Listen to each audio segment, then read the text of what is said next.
Welcome to the Soul Searching Girl podcast, where healing happens.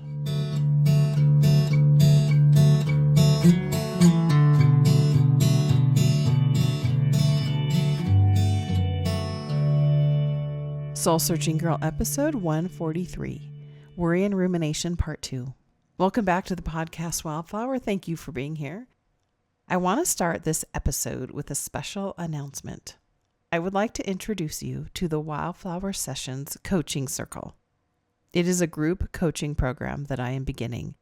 It is a simple, soulful space where you'll get a short monthly coaching module, a little love note from me, and 2 live group coaching calls each month to reflect, explore, and practice all of this thought work and feeling work together. When do we start? October 15th, and I would love for you to join. You can hop in for $37 a month. We will repeat the cycle each month with a new theme. Group coaching has the power to change your life, even if you do not want to be coached in front of everybody. You observing others getting coached is a very, very powerful thing to experience. You will see the ripple effect in your own life of how powerful coaching is. So I'm going to include the link to join in the show notes or on my website over at amyloganlife.com. You can sign up at any time. Once you join, I'll add you to the email list with all of the details, and then I'll get busy coaching your face off. I want to help you feel more confident in your life. I want to help you learn to trust yourself and what that actually means going forward. It's like taking this podcast to the next level. I also want you to know that Wildflower Sessions come from an intersectional feminist lens. Your whole life has shaped you and conditioned you to show up in a certain way. These Wildflower Sessions are here to help you break down old patterns of patriarchy, people-pleasing, and perfectionism. We no longer have time for those things in our lives. Wildflower Sessions is an affordable way for you to feel in community, to feel safe, to feel seen and understood. And this is all led by me. I will be doing the coaching, and you'll get to meet amazing wildflowers from all over. Whether I start out with 2 people in this group, can you imagine how fun that would be? Or, 20 people join in the beginning. I really plan to nurture this space for all of us wildflowers who do want to go deep and heal these pieces of you. So I hope you'll join us. We're starting October 15th. I can't wait to see you inside my first large coaching program. It's going to start small, and then, wait for it, it's going to spread like wildflowers. Couldn't help myself. I would love for you to join and be in the early days. Can't wait to see you on the inside. Okay, last week we focused on awareness, noticing how often worry and rumination show up in your life, whether it's situational or a habitual pattern. Awareness is the first step, but today we're going to talk about what comes after awareness. What to do when you catch yourself on the carousel of worry. The minute you notice your mind spinning, you have a choice. Continue down the worry or rumination loop, or change the channel. And that choice, it's a very powerful way for you to start building trust with yourself. Most of the time, worry and rumination show up without you even realizing that it's happening. Your brain is wired to detect threats and keep you safe, like we talked about, even if those threats are imagined. Let me give you a real-life example. Imagine replaying a conversation at work where you think you might have said the wrong thing. We've all done this in any relationship we've ever been in. And your mind then replays it endlessly, right? You're trying to fix it. Like, oh, if I just said this. And we talked about this a little bit last week. But I want you to know that that doesn't fix anything. And it actually drains you of your energy. And that is exactly the worry loop in action, the rumination loop in action. Even though noticing worry and making a conscious choice feels uncomfortable at first, what you're really doing is building trust in yourself. So what I want you to do as we're adding another layer onto the awareness of worry and rumination, when you find yourself in those situations, when you catch yourself, right, you're in awareness, just try asking yourself, is this helpful for me right now? Do I need to be doing this right now? What is this taking away from my life right now? The first step to breaking this cycle is simply noticing that the thought is not factual. The cluster of thoughts that you're thinking about something that has happened or maybe will happen in the future is often not factual because it's influenced by your worry brain. Write it down if you want, the answers to these questions, and then set it aside. Even that small act of writing down your worry interrupts the loop. And you start, what?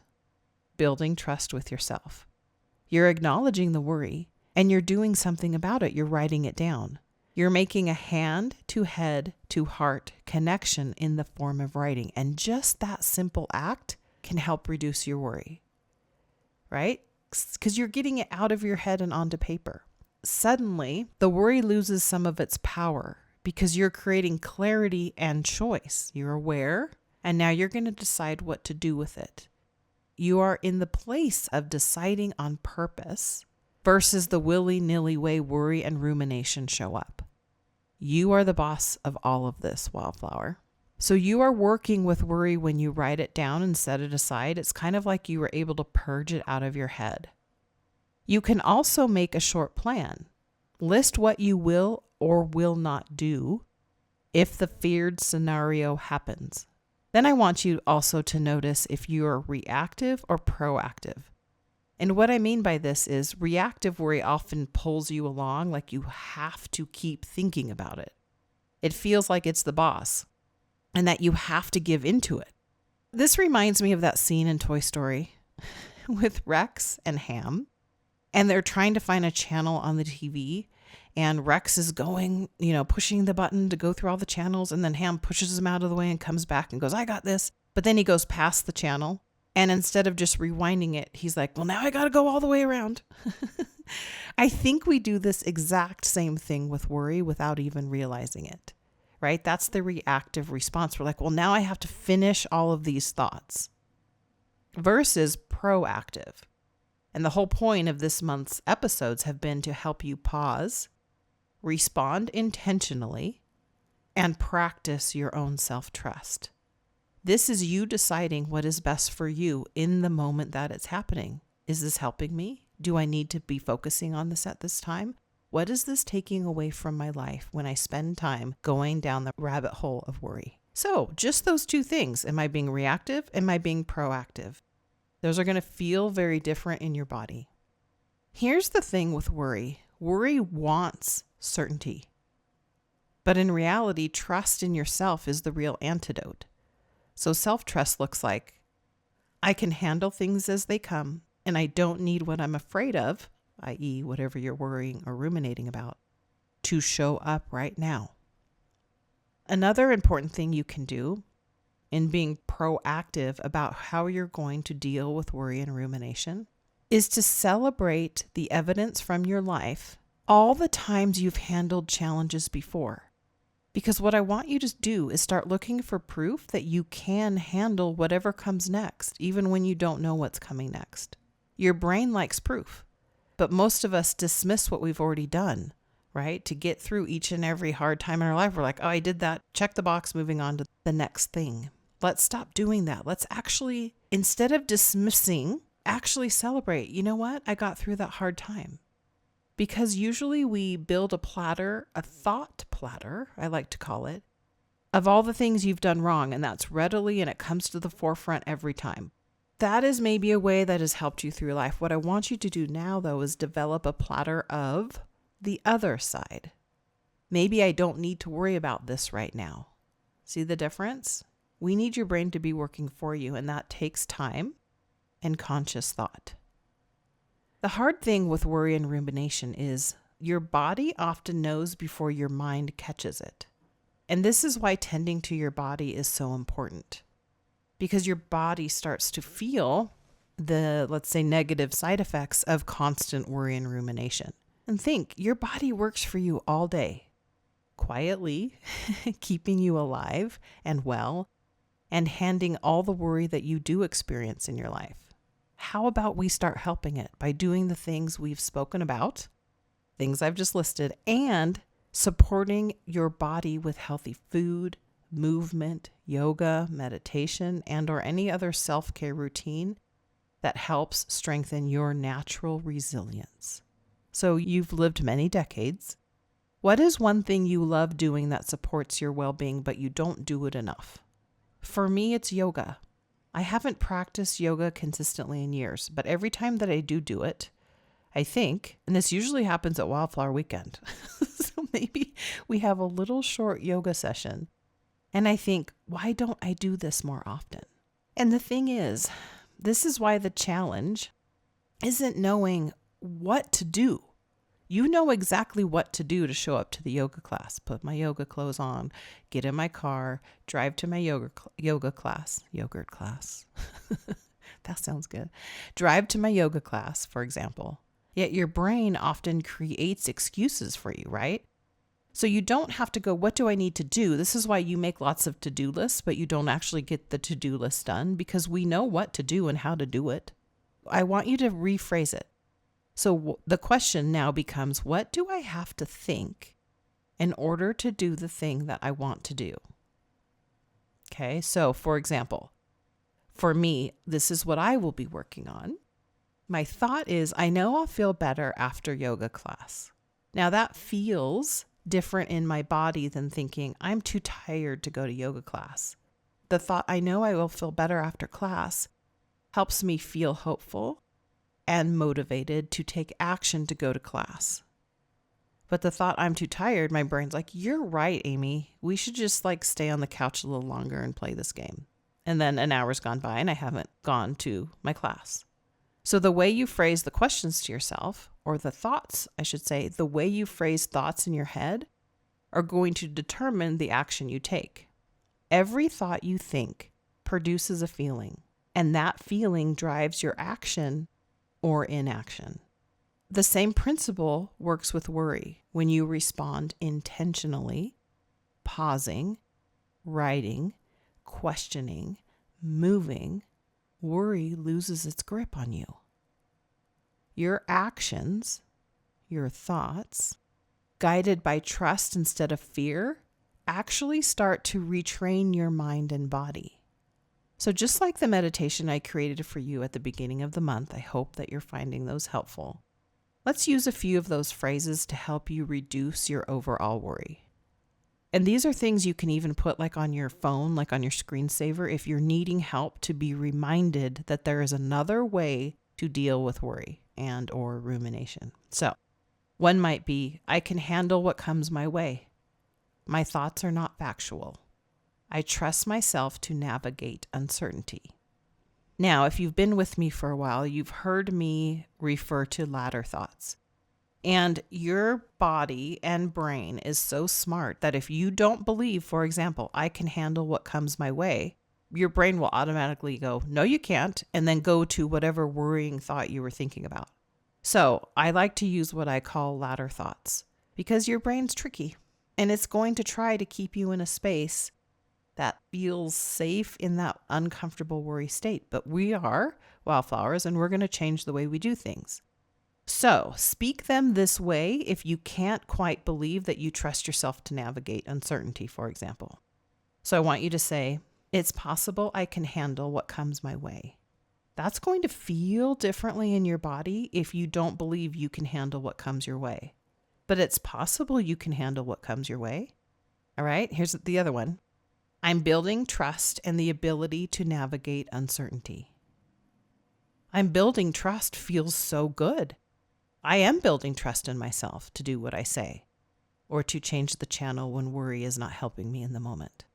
Repeating these thoughts this way will feel more safe in your body if you don't agree with, or I shouldn't say agree, if you don't believe the ones I mentioned earlier. I want you to play with this a bit. I want you to get your cute journal. I want you to come up with phrases that help you and not hinder you, right? This is getting your brain to work for you. It's being intentional with what you're thinking. So to recap, awareness is step 1. Step 2 is building trust with yourself by noticing, questioning, and choosing intentionality. And number 3 is using practical tools like writing down your worries, differentiating between reactive and proactive, and leaning into your body and using positive affirmations that help you. So remember, this is so important. Worry loses its grip on you when you trust yourself to handle what comes your way more than your thoughts that are created from the worst case scenarios you make up in your head about whatever situation you're worrying about. So, Wildflower, what is one small action you can take today to show yourself trust and support? Write that down, put it in your phones, and then try it this week when you become aware that you're ruminating. And notice how it shifts your experience. I have found when I want to get my life together and I'm like, okay, I'm going to make a list of all the things to get healthy, eat healthy, sleep better, move my body, create the perfect schedule, and on and on and on. What happens is it's kind of a recipe for disaster. And this goes back to what I was talking about earlier. You know what to do to be healthier, to move your body, to eat good, nurturing foods. You know all of those things logically. The reason it's a recipe for disaster when you write out the list of the perfect way you should be living your life is because it's coming from that place of perfection. If I do all of these things and live my life perfectly scheduled, my life will be better. However, what happens when you make that list, the overwhelm builds just as big as your list, and then you don't do any of it.